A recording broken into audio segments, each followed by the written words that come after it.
Assalamu alaikum, everyone out there, and welcome back to another live. I'm going to get us set up on Instagram so others can join us. All right, we are live across all platforms. Welcome to International Muslim History Month 2026. I'm your host, Ashley Pearson Khan, and for too long, our history as Muslims has been written by others, and today we are taking the pen back. Founded in 2021 by the World Hijab Day organization and recognized from New York to the global stage, this month is more than just dates. It's about impact.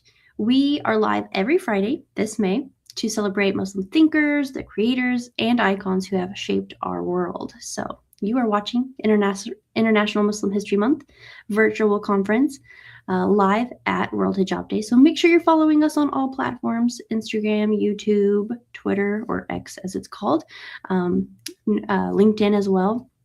And drop a comment and tell us where you are watching from. And as you can see, I've got a guest here with me today. This is Carlo Treviso. He is a first-generation Sicilian-American. He's an author, he's a storyteller and content creator, and he's been captivated by Sicily's forgotten past. So through his debut novel, I'm going to try to say this, Siciliana? Siciliana. Thank you. Chili, like Chiliana. Okay, great. Like ciao. Yes, like ciao. That's right. So through his debut novel and social media platforms, he explores the real history, challenges myths and stereotypes, and shares cinematic stories about identity, legacy, and the Mediterranean world. So welcome, Carlo. Thank you so much for joining me. Thank you so much. Great to be here. Yes, we're so happy to have you. So I actually do not know much about Sicily's history, and I feel like there's probably a lot of Muslims out there who probably don't. So I'm super excited to dive into this. And I know you've got a presentation for us. So if you'd like to get started. Yeah, I think it's going to be fun. So I thought it'd be nice to spend our time doing a little show and tell, what Yes. I like to call it. So as we know, May is Muslim History Month, and most people, when they hear that, they don't think of Sicily, but they should, because for 2 centuries, Sicily was a Muslim island. And the fingerprints of that era are everywhere in the food we eat, the words we speak, the buildings we walk into, and the names of the towns we drive through, hiding in plain sight. So today I thought it'd be fun to do the short show and tell, 8 slides, 8 short stories, 1,000 years of Sicilian history in the Muslim hands who helped shape it. So let's begin. Next slide. Okay, so look at this cannolo. Ask anyone in America what this is, and they'll likely tell you it's Italian. But the actual ingredients tell a different story. Nearly every defining ingredient on this plate was introduced to Sicily during Muslim rule. The sugar that sweetens the ricotta, the candied citrus at the tip, the pistachios, even the fried shell technique traces back to North African desserts. So when you eat cannoli, you're eating 1,000 years of Muslim agriculture, trade, and culinary craft. But what do we take away from this, right? Like that Sicily contributed nothing, that it's all borrowed, that we should feel embarrassed? Not at all. Because it took Sicily's genius to bring all of this together. And that's what Sicilian really means. Many things all at once made into something new. Next slide. So between the 9th and 11th centuries, Muslim farmers transformed Sicily from a tired Roman wheat colony into the most productive agricultural landscape in the Mediterranean. Historians even have a name for this. It's called the Islamic Green Revolution. These farmers brought lemons, eggplants, artichokes, sugarcane, and even rice. They built irrigation networks called canals that turned hillsides into orchards, and they wrote farming manuals and created a body of agricultural science that had no equal in Christian Europe for centuries. I mean, look at this plate here. None of these foods were in Sicily before the Muslims arrived, and much of the entire vocabulary of what we know today as Sicilian cuisine grew out of this very period, literally. Next slide, please. We're in the year 1139 AD, and Muslim geographer Al-Idrisi is traveling through Sicily on commission from the Norman king, Roger II. He stops in a small coastal town just east of Palermo called Trebia, and he writes something extraordinary. He describes workshops producing something called 𝘚𝘪𝘏𝘓𝘓𝘓, long, thin, dried strings of dried pasta in such enormous quantities that ships are carrying the citria across the Mediterranean to both Muslim and Christian lands beyond. And this is actually the first written account of industrial dried pasta anywhere in the world, more than 100 years before Marco Polo was even born. So the myth that Marco Polo brought spaghetti back from China is exactly that, a myth. The truth is older and more interesting. Dried pasta production, as we know it, was a Muslim Sicilian innovation. Next slide, please. Okay, so same man, bigger project. Roger II, the Norman king of Sicily, has just unified the most cosmopolitan court in medieval Europe. He hires al-Idrisi, the Muslim geographer from North Africa, to map the entire known world. They work together in Palermo for 15 years. They interview travelers, merchants, sailors. They cross-reference Greek, Latin, Arabic, and Persian sources. And the result, completed in 1154, is called the Book of Roger. It's the most accurate map in the known world for the next 300 years. So I want to direct your attention to that image on the left. That's the map. So north is actually at the bottom, south is at the top. So the map is actually inverted, which was the Arab convention at that time. So you'll see Africa sits above the Mediterranean, and Sicily is right in the heart of the project, sitting right at the center of the world. So here we have a Christian king, a Muslim geographer, and a Norman court that conducted business in 3 languages. And this is what medieval Sicily actually looked like at that time. Next slide. Here, we step into Roger II's private chapel in Palermo. It's known as the Palatine Chapel. It's built inside the Norman Palace, which sits right in the heart of the city, and was consecrated in 1140. And as you walk in, be sure to look up, because that ceiling is a muqarnas, with the Islamic honeycomb-shaped agricultural form. So here we have a Muslim ceiling in a Catholic chapel inside a Norman palace. This is not a fusion accident. This is what Roger II commissioned on purpose as a statement of who he was and what his kingdom meant. A multicultural Mediterranean made of many faiths working together, all in the same room. Next slide. Palermo Cathedral, again, right in the heart of the city, is a living time capsule.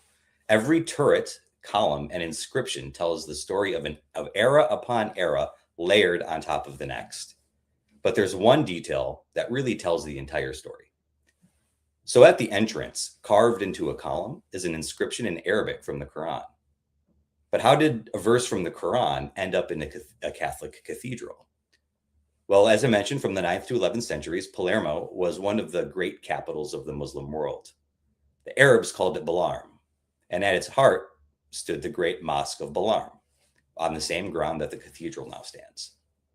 But that column is actually older still. So the column was originally a Roman column when the Romans used to occupy Sicily, and it was eventually repurposed and absorbed into the great mosque when that was built. But after the Norman reconquest, it was carried into the cathedral and replaced. And by the 15th century, way later, after the Spanish took over, Masons set it into the entrance portico. And that inscription might have been forgotten, it might have been ignored, but either way, it's still there. So here we have Roman stone, Islamic verse on a Catholic cathedral. And that's really Sicily in one column. Next slide.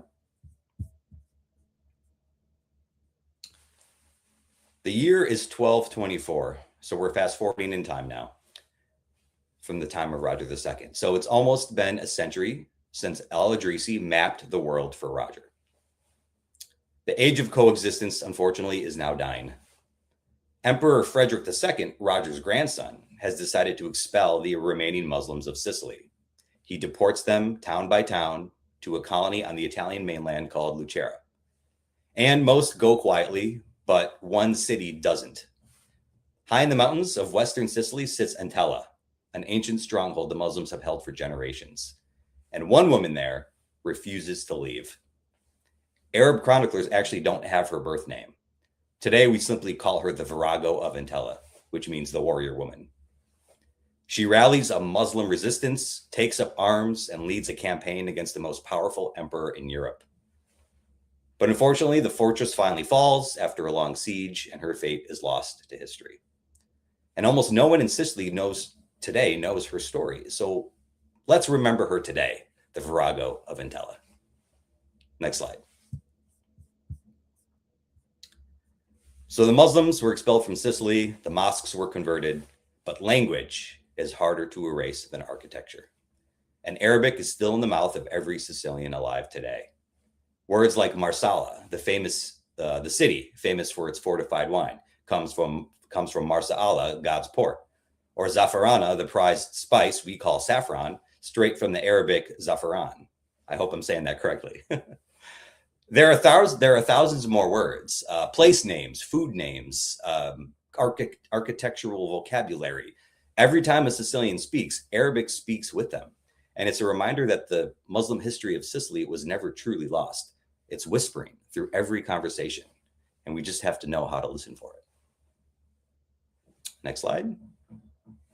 And that's our show and tell for today.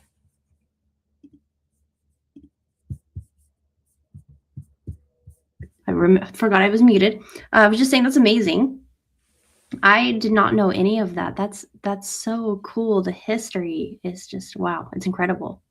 The Muslim histories of Sicily is, like, I would say, one of the lesser known aspects of that culture, right? And it's fascinating when you find out that most of the foods, it's when I was originally doing all of this research for my novel, Siciliana, and just, I came in growing up, I was surrounded by Sicilian history and culture because my dad came from Sicily, but, we spoke English at home, and I had a very, we could call it standard American upbringing, right? So I really had to start digging into the Sicilian histories myself when I started writing my novel. And it was fascinating to find out that much of the cuisine, cannoli, arancini, the rice balls, eggplant, saffron, all of that came to Sicily during the Muslim period. When you go to Palermo today and you're walking through their markets, it very much feels like a North African bazaar. Wow. So, yeah, it's very cool. It's really interesting because I feel like a lot of times credit is often given, to the wrong maybe group of people. A lot of names attached to history, they didn't bring certain things. So I wonder, when you started your research, was it difficult to find the truth? How did you know, I guess, that you were finding the actual facts and maybe not something that had just kind of been made up? Oh, of course. Well, fortunately, there are many amazing historians who have already done all of this work. We can go back as far as a gentleman named Michel Amari, who was a historian back, I think, in the, I'm going to make sure I get the years, like late 1800s, around the time Italy was unifying. He wrote, I think he was probably the first historian to write a full history of Muslim Sicily. This was back around 1861. And he was actually ostracized for it because, he was uncovering a lot of the past that people either forgot or chose to forget. We don't know. But he was kind of like the father of that history. And then obviously there's a lot of modern historians today that have books that you can read up on these histories. So you just kind of pick one. It's kind of like throw a dart, pick one, and just start going down this rabbit hole of what these authors are uncovering, and it's all fascinating. Yes, I definitely agree. I think there's a lot of places, not just in Europe, but all around the world, that I think people don't realize that Muslims have contributed to. I remember my mother-in-law, my father-in-law, they went to Spain, I don't know, a year or two ago. And, there's a lot of Muslim history there as well.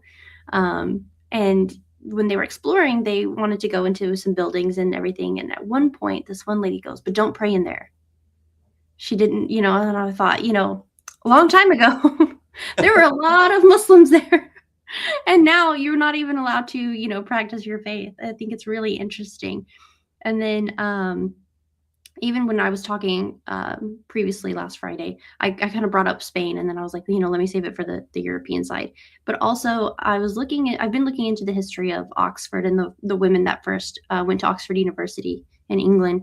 And my husband has graduated from there recently.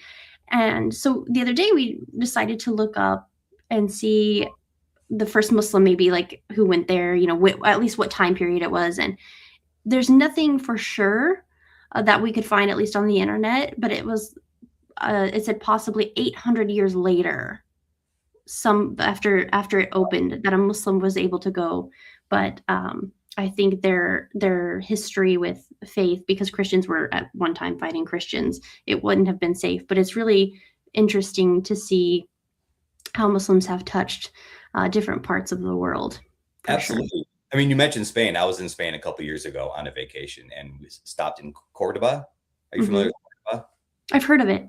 It's a city in Andalusia, southern Spain, and they have preserved. It's called the Great Mosque. It's called the Great Mosque or the Mezquita, and it's a huge preserved mosque right in the center of the city. That when the Spanish took over, actually built a cathedral inside of it. So it's a mosque with a cathedral in the middle, and it's just a fascinating piece of architecture to walk through. All the columns seem like they go on for a mile, right? And you just feel the power of like the history when you walk in there. Wow. Yes, I have to visit some of these places. It just sounds really incredible.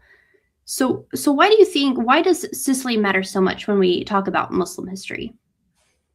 I think, great question. I think Sicily matters because it challenges the way that people imagine European history. When people hear Muslim history, they often think the Middle East, North Africa, even what we mentioned, Andalusia and Spain. But Sicily was also part of that story. And like I said, from the 9th to 11th centuries, much of Sicily was under Muslim rule. And that period left an enormous imprint on the island's identity. We talked about the cuisine, the citrus groves, the sugarcane, the elements of the language that still exist, about thousands of words that still exist in the language. And like I said in my show and tell, what really fascinates me is like all of this is really hiding in plain sight. Sicily is often presented as purely European, purely Catholic, but its culture was sharply deepened by the Muslim civilization. And to understand Sicily, honestly, I really think you have to really include that chapter in these conversations. And it's interesting because there's so many places, and I feel like especially in Europe, but honestly, even in America, it's always people say, oh, we don't want Muslims coming in and erasing our culture, when a lot of that culture, the foundation is Islam. So interesting. Right. And I talked about this in my, sorry, go ahead. No, go ahead.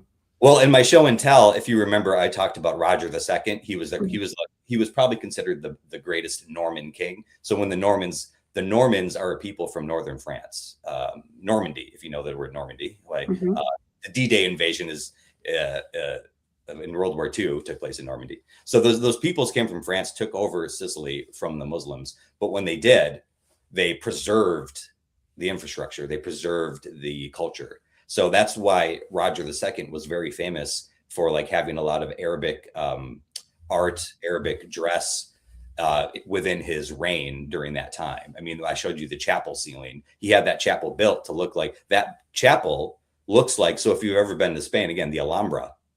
And the Alhambra in Granada is another preserved Arabic palace. The Muqarna ceilings are all preserved in that chapel in Palermo. So it's just fascinating that the Normans decided to keep all of that. And again, that like they kept, and that's where a lot of that, because like they didn't eradicate the cuisine, they kept the farming, they kept the science, and that's what makes Sicily Sicily. Yeah, I wonder what their decision-making process was like. Maybe it was like, let's not, well, we would say this, not reinvent the wheel. Hey, they've already got a system that works, so let's just keep it, make our life easier. Absolutely. Well, I like to think Roger II was a smart guy, right? And he was honest about, wow, these people know what they're doing. Sicily's beautiful. The foods we eat here are amazing. It's like, why would we want to get rid of this?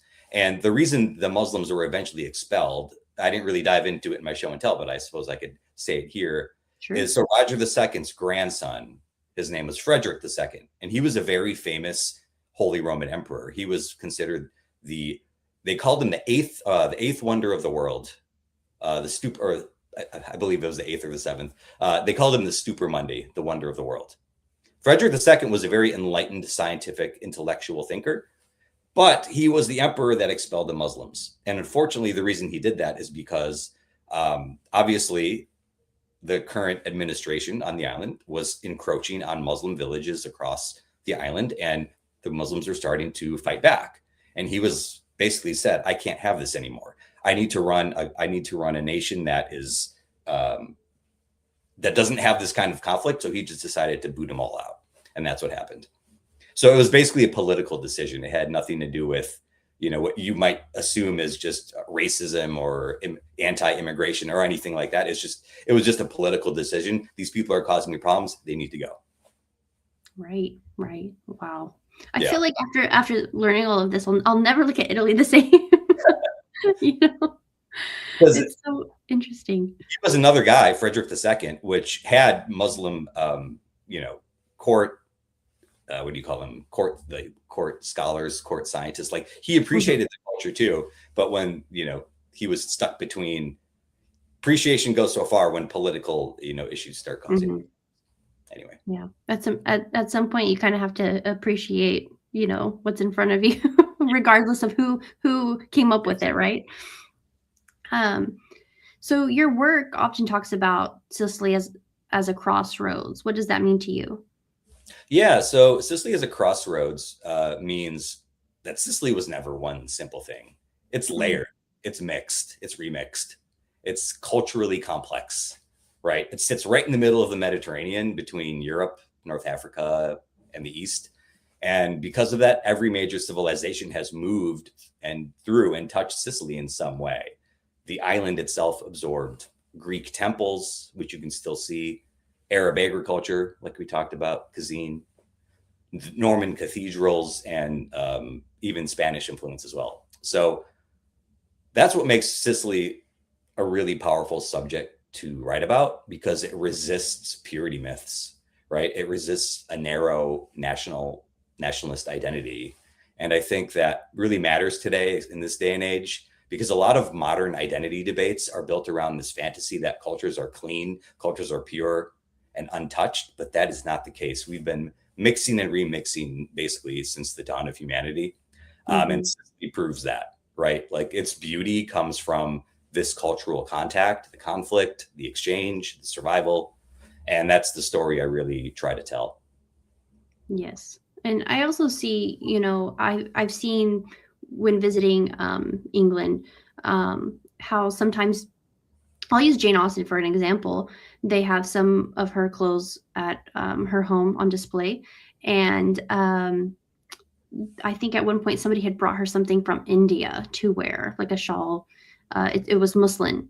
And she loved that. And other women, of course, wanted them as well. And so I think it's really interesting that so many things, even today, that celebrities wear, they try to say, oh, this is the newest thing from Dior and Chanel and everything. But you can trace that all the way back to basically Muslims. and they're taking credit for it. And people are like, we've been wearing this for centuries. I just think it's so interesting. Just all the little things that you see every day. And another point, like, this isn't related to Europe, but I was in the Philippines about a year ago, and I had no idea the Muslims even touched that island. Did you know that? A little bit, but not a lot about the history.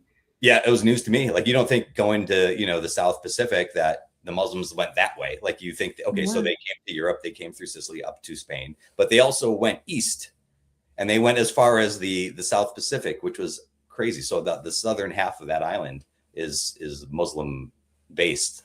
That's where they landed, and they built the first mosque there. And then the top half of that island is Catholic, the bottom half is Muslim. So it's just fascinating. Yeah, and I think a lot of people probably don't know that the first university ever built was by a Muslim woman. She founded the first university in existence, and it is still there today. So it is quite old. But then I also think, about how people in Europe are often like, we don't want the Islamic culture. But they adopted, like, the graduation gowns and like the doctoral hats, I believe, were taken from like Muslims who did that at their first universities. So that was adopted from from an Islamic tradition. I think it's so interesting, and a lot of people aren't going to know that because nobody wants to talk about it. Well, even Catholic nuns, right? Like a lot of similarities between how Catholic nuns dress with their veils and whatnot. So it's all, we're all connected. Yes. So how does your novel connect to the historical work that you do every day? Yeah, sure. So Siciliana is my first novel, and it's a historical fiction. I call it a thriller because it's written kind of like a suspense page turner style. I like that. Yeah, like I grew up on, what do you call them? The Goosebumps. Yeah. Little, they're like horror stories, right? But they were page. Yeah, like horror stories for kids. Exactly. And a big fan of authors like Dan Brown, who just kind of like hook you from page one, right? So I took a lot of inspiration from that style, and I wanted to write a book about Sicilian history, about Sicilian culture in that style. And I would say that the fictional, the way that I wrote Siciliana is a fictional expression of my philosophy on how I talk about history. It's basically, at the heart of it, while it's an action adventure story, it gets to this question of what does it mean to remember where you came from? The heroine on the journey, she's basically orphaned as a child, and her journey through the story is basically kind of discovering what it means to become Sicilian, because she doesn't have a sense of that growing up without a family. So, and that was also kind of my journey as well. Being the son of a Sicilian immigrant growing up in America, in writing the book, I kind of also had to discover what Sicily truly meant and what does it truly mean to be Sicilian, and diving into the history and where do we come from, and this clash of cultures and all that stuff that kind of exists in our DNA. And so that question, that quest, if you want to call it, really drives my writing. That drove the writing of my novel. It drives my writing on social media. I do a daily history blog. I have a Substack called 𝘚𝘪𝘏𝘀𝘀, where I write about forgotten Sicilian civilizations. I did a social media series on the Elymians, which were one of the first peoples in Sicily, one of the first indigenous peoples in Sicily. I did a social media series on the Muslims of Sicily. That was a fun one. And I post every day about a piece of a nugget here that I find, and I do research on it. I write a story on it, and then I post it, and it creates a lot of fun conversations. And my novel ties into that, because the novel basically gives you an emotional experience kind of through the lens of entertainment. But then my blog kind of provides the historical architecture behind that. So. Very cool. Very cool. Yeah. And as Muslims, we're encouraged to always seek knowledge. And I think it's important that, everybody really seek knowledge about the world. We're always butting heads across the world. Countries are always fighting. Nobody can agree. And Christians, Jews, Muslims, Hindu people, it's all, there's always this tension within a lot of religions, right? But we're all on the same planet. That's how I view it. And we should learn about each other. We should learn about our history. And, it's important to learn from history so we don't repeat mistakes and things like that. And so I just wish, there was a little more cohesiveness in the world and education like that. And to that point, that's a great point. I think honestly, I'm just thinking of this. I think food and cuisine is the way to get there. Yes. Because once again, like I think I said before, like once you start looking at the history of how food arrived in a place, and you realize it came from somewhere else, and you realize, for example, this chickpea dish that we make in Sicily is exactly the same one that they make in North Africa, is exactly the same one that they make in Baghdad. It's like we eat the same foods. We're sharing the same, we're mixing and remixing the same recipes. We're sharing some of the same words, right? So it's just like, I don't understand this need. And I see this a lot on social media, unfortunately, this need to have this like purity myth, right? Like one of the biggest things I hear on social media when I talk about the Muslims of Sicily is, I'm going to paraphrase, but basically Rome was better, right? Or Sicilians are really Roman, because these people have a false view that Roman equals white for some reason. or Roman equals Italian, when that is not the case at all. I mean, if anything, Rome treated Sicily like a slave colony. So I wouldn't be too proud of, going behind Rome, like, it's at that point. So anyways, but yeah, so this idea of purity, right, does not exist at all. Again, on another point with DNA, right? Like my dad did a DNA test and he had 14% Arabic DNA. Oh, He was born in Sicily. Like that's the whole point. He came from Palermo. It's like he has 14% Arabic DNA. What does that tell you? It's like it's there. It's like it's part of us. Yeah, like it's part of your roots. Right. Exactly. I think if everybody did DNA tests, I think that they would probably be surprised. Oh, 100%. 100%. Yeah. Yeah. I actually did mine and I'm 100% European. Yeah. Cool. I think, yeah. So it was fun to do that. And so then my husband was like, I want to do it too. So we didn't really have any surprises, but I think that a lot of people would be surprised. Yeah, exactly. And again, going back to the cultural exchange, cultural remixing. I mean, I talked about food as kind of like going in, but DNA would obviously do a DNA test, take a food history class, and your mind's gonna be blown. I tell you. And who doesn't enjoy eating? Exactly. You gotta explore. So before we go, what do you hope that our audience takes away from your work? Sure. Well, like I hope they take away that like Muslim history is not separate from European history. It's actually woven through it. And Sicily, as we've been talking about, is a perfect example of that. The way that the Muslim period transformed the island's architecture, agriculture, markets, and then the Normans came in and preserved it. That story complicates that usual narrative that European is somehow pure and separate. So it shows that, I hope that people see that Muslim civilization was not outside the West looking in. It was actually helping build it, and it helped create what later generations call the West. So for me, that's the power of talking about history. It helps expand the frame. And that's what I really try to do in my work.